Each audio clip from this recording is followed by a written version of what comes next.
out. After a couple days, started training camp. Guys worked really hard, put in a lot of work in the spring, put in a lot of work in the summer, and happy to have football season here. Front row here on the right.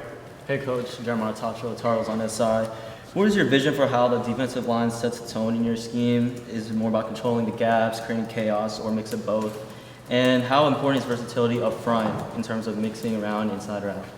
Yeah, I think the game really starts up front with the offense and defensive line, and for those guys, the more energy and the more juice that they have, the harder they play. The harder it makes it on the offense. Everybody else is important. I'm not, taking those guys off the hook, but I think when those guys play well up front, it makes everybody's job a lot easier. Puts a lot of stress on the offense. So definitely starts up front. Firm believer in that, and. Yeah, I would say schematically and versatility-wise, the more you can do, the more value you bring to the defense. So, and the team for that matter. So, there isn't one certain style. No two players are the same. Everybody's different. Everybody's got their own skill set. But the more you can do, that definitely benefits everybody. Front row, far left. Adam Smith in South Carolina. Steve, good to see you, man. Good to see you as well. When you and your dad were in New England and sort of finishing that run, could you have ever imagined him as a college head coach? Because he's so tied to the NFL for 50 years almost. And also along with that, do you think the time when he came out there to Washington and hung out with you guys, like really opened his eyes maybe to becoming a college head coach? Like how would you say you saw that from your perspective? So the first part of the question, no. I didn't see it coming, and to the second part, I take all the credit for him being in college. That's all me. I just think that for my dad, he loves coaching football. That's his passion, and so this opportunity presented itself. I don't know how it all went down, but I was as surprised as everybody else to hear, "Hey, I'm going to North Carolina." I was like, okay. But no, it was definitely, a little interesting when that happened, but he just loves to coach football, loves to develop players, loves to be around the game. It's been that way my whole life, and it hasn't changed yet. Second row on the right here. Hey there, Ashley Rhodes, WREL. How would you say your coaching style differs from your dad? I'm not trying to make anything awkward at the dinner table, but how would you say it differs from your dad? And then also, what's something specific that you try to emulate with your coaching style? I'll start with the second part. I try and, take a lot from my dad. He's definitely my mentor, my idol. I look up to him in more ways than just football. Excuse me. But, I'm always trying to take something from him. I'm always trying to be a sponge and absorb, as much as I can from him in all aspects. And I would say with all the great coaches that are around this building and places that I've worked, it's taken the things that you like that they do, and it's also I don't think I can do it like them. Let me try and do it my way. So ideas, thoughts, and try new things. I'm always trying to do that, and I'm just my own person. I'm not him. My brother's not him. Me and my brother aren't the same. So. Yeah, it just is what it is. Second row here. Brian Welcome, Target 24/7. You spent over a decade in the NFL where you could see your guys play against another team before week one. And at Washington, you didn't really have that luxury. How much did you learn from that? And how big of a deal is it to not see these guys go up against another team before the season opener? COVID year sticks out. I don't think we had joint practices that year, so it wasn't just exclusive. Every year we did the same thing in the NFL. Every year is different. Everything's different. The team's different. The style of play is different. So it is what it is. It's the same for everybody. So I haven't bought too much into it, to be honest with you. Right here in the front row. John, Starting 24/7. You brought a couple guys with you from Washington.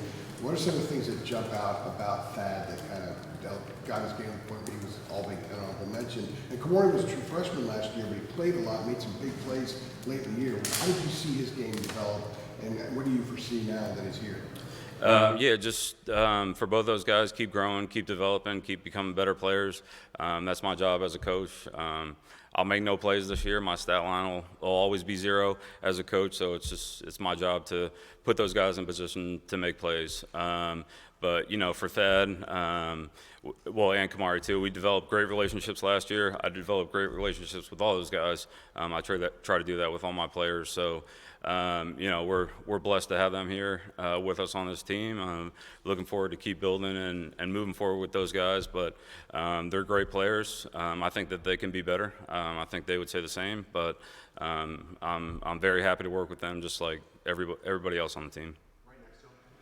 Steve, Michael Code, WCHL, ChapelBro.com. You mentioned Brian. What has it been like working with him, not just here, but also with the Patriots? What is the dynamic like? And do you feel like you influence each other just as much as your dad influences you both?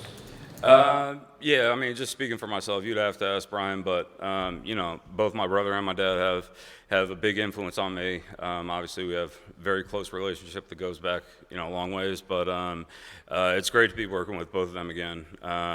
Specifically to my brother, I couldn't be happier that he's here. He stayed in New England last year, and I left, but it was a tough year not being with him, not being with my dad, but definitely happy to work with my brother. We see a lot of the stuff the same. Grew up kind of the same way with the same, structure and development in terms of our coaching and how we see the game. So it's great to work with a person like that. All the other coaches on the defensive staff have been, they've been great also. I don't want to say anything about them. Those guys have completely embraced the system or have been part of the system in the past. So no, I love working with all the coaches. Not as much the offensive guys, but I love the defensive staff. Second row in the middle here. Tom Shanahan, All Sports Discussion. Your dad had an interesting answer earlier, talking about you guys always being around football. He said he never pushed you into coaching. Can you talk about that process? And he also said he would have to ask you if you had aspirations for another career. Can you talk about what brought you into coaching? Yeah, I mean, just being around the game, being around the guys. Going all the way back to my grandpa, it's kind of, part of the family. My mom always told me that I could do something better with my life, but I just kind of fell in love with the game. I appreciate my mom for saying that, and at this point I understand a little bit what she's saying, but, my grandpa used to say, if you love what you do, then you never work a day in your life, and especially during training camp where it's, just all football. The month of August is dedicated to football and getting ready for the football season, and I really enjoy that. I love that. It's a great time. Every other day in the year is an important day to get into the season, but this is a time where the wheels really get spinning, and just really excited for the year. Middle front row here. Steve, Ron Baxley, Fayetteville Observer. What do you remember about those initial conversations with your dad and the interview process, so to speak, about joining him here? That was a long time ago. Lots happened since then. But having the opportunity to work with my dad and my brother was just, something I couldn't pass up. I can't say enough good things, and how much I appreciate Coach Fish out of Washington giving me that opportunity. That was huge for me. I'll always be indebted to him, but being able to come back, work with my dad, work with my brother, it was just, I couldn't pass it up. Far right, second row. Gotta ask, but was there ever any chance that you wouldn't come and work with your dad? And then, obviously, he's become a bigger than life celebrity here in the last couple of months. Did you ever sense any change in him, or was he surprised at all that there was this much attention being paid to his whole life? Yeah, I never thought he was that cool, but that's your guys' opinion. But I said it earlier. I'm just messing around. He's, I look up to him so much, but yeah, there was definitely a chance. I mentioned it earlier. I'm my own person. I'm going to do my own thing. Being with him was important. That wasn't, the only piece of the decision, but I got a family to feed. I got, people to provide for. I don't count on him to do that. I'm going to do that myself. I'm a man, so it was a tough decision. It was hard leaving those guys, but here I am, and it's time to go. Front row on the left. Yeah, Jeremiah Holloway with Inside Carolina. We were talking to Dad and Kamori. We were asking about, the Washington defense that you ran versus this one right here. One thing that they both said was the 24 Washington defense is different from the 25 UNC defense. I guess for you, evaluating all, those guys, and also all the, new players that you're working with, what has been the process of, constructing the defense, and how much of that maybe Washington defense are you looking to maybe kind of introduce to some of these guys? Yeah, I mean, every year is different. Whether it was, the NFL when I started getting into the league, or even before that when I was watching my dad's teams when I was in school. Every team's different. There's always going to be new players, new faces, and stuff like that. I said it before. It's all about the players. Those are the guys who go out there and make the plays. I don't make any plays, so structuring the defense around those guys and their ability to do different things. You have to install a system. You have to have a foundation, and then there's the evaluation process of seeing what guys can do and giving them the chance to do that and not making them, overthink out there, let them go out there, play fast and see what they can do. And then from that point, you structure your team around, the guys that you got out there. So we're early in the building process right now, and we'll see what the product looks like, but it's always a building process. Last one for Steve, front row here. Hey, Coach, Grant Sasher of Torios on the side. Picking back up Jeremiah's question about versatility, how important is versatility when you're evaluating players on defense, especially in a college game that's constantly shifting with tempo and spread offenses? Yeah, I mean, at the end of the day, football is football. If you got a good foundation with your fundamentals, that's a great place to start. And then just, try and push the limits and see how far you can take it. We're not going to, drastically change players' positions or anything like that. But, just see how much they can do, see how comfortable they are doing it.